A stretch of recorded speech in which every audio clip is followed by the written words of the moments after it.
Mr. President, I rise to speak out on behalf of tens of thousands of Delawareans affected by domestic violence each year, as well as their families, their friends, and their allies across our state and across our country. Just a few minutes ago, my colleagues on the Senate Judiciary Committee took up the reauthorization of the Violence Against Women Act. It has earned strong bipartisan support through the nearly 2 decades since its original passage, and it was voted out earlier today. Law enforcement agencies across this country are counting on us to move forward with the Violence Against Women Act reauthorization, depending on the training and the resources to advocate for victims and to provide critical and life-saving interventions that it funds.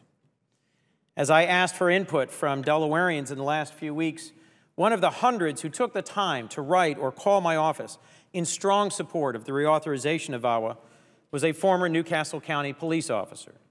He emailed me to tell me that he had seen firsthand that dedicated resources and innovative policing methods made possible by VAWA had made a real difference in combating these types of crimes and improving the lives of victims.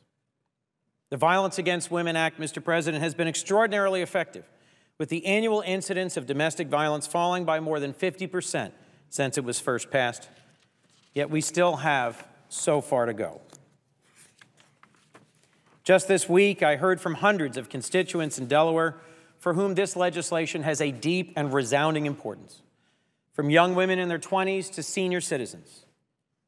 Delawareans from all walks of life have reached out to ask us, as members of the Senate, to take action without delay, to work with our colleagues in the House, and to reauthorize this most important bill. I quote from Paul from York Lynn, Delaware, who wrote to say that as a father of 2 young daughters, he worries that if the Violence Against Women Act isn't reauthorized, then victims of sexual assault will once again be subject to 2 traumas. First, horrific attacks, and second, trying to pursue justice against their attackers. Linda from Newcastle, Delaware, had the courage to write me personally and say, quote, "First of all, I am a victim, and I am not ashamed to say that today," unquote. Linda's willingness to lift the cloud of fear and shame that for so long enveloped victims of domestic and dating violence.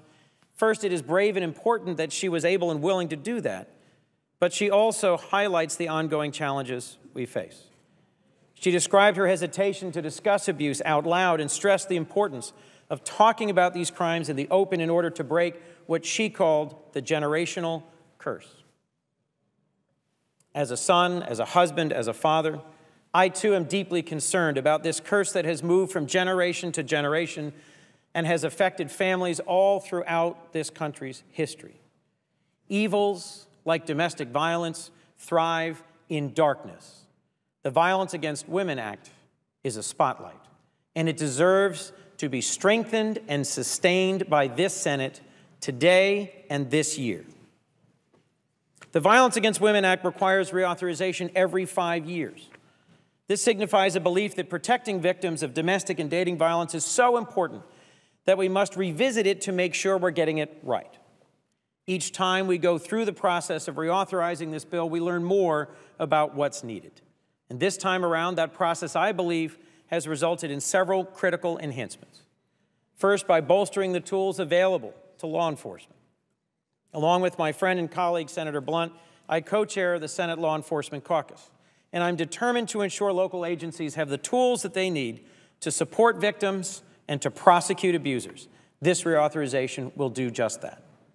Second, our review made clear that perpetrators find their victims throughout our society without regard for sexual orientation or gender identity.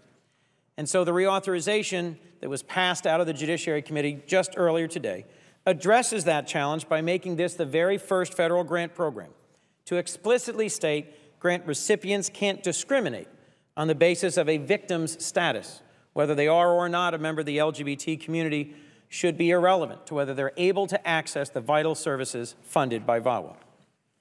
Finally, this reauthorization recognizes our current difficult fiscal situation as a country and promotes accountability to make sure these dollars are well spent. It reduces authorization levels while protecting the programs which have been most successful. This VAWA reauthorization merges 13 existing grant programs into 4 streamlined and consolidated programs. This will prevent wasted time and effort and make the application and administrative processes more efficient. I'm honored to be joined today in the gallery by an old and dear friend, a former countywide elected official, Paulette Moore, now Vice President of Public Policy for the National Network to End Domestic Violence. And I'm grateful to my dear friend Carol Post, who leads the Delaware Coalition to End Domestic Violence, and my friend Amy Barish, a tireless advocate in the ongoing efforts to bring to light the challenges of domestic violence in the state of New York. There are folks all across this country who turn to this task week in and week out. It is long and tiring and difficult work, but it is uplifting because it is part of making this a more just, more safe, and more secure nation. It is important for me to note, Mr. President, that unfortunately some of my colleagues on the other side of the aisle see the enhancements I just referred to in this reauthorization as a reason to abandon their long-term support for it, even though they've been strong backers of VAWA in the past. In fact, the vote we just took in the Judiciary Committee was 10-8. It only narrowly passed. I hope that our friends on the other side of the aisle will review the details of these changes one more time and see their way clear to join us in this effort to strengthen and sustain the Violence Against Women Act. It is and should remain a bipartisan bill and a bipartisan effort.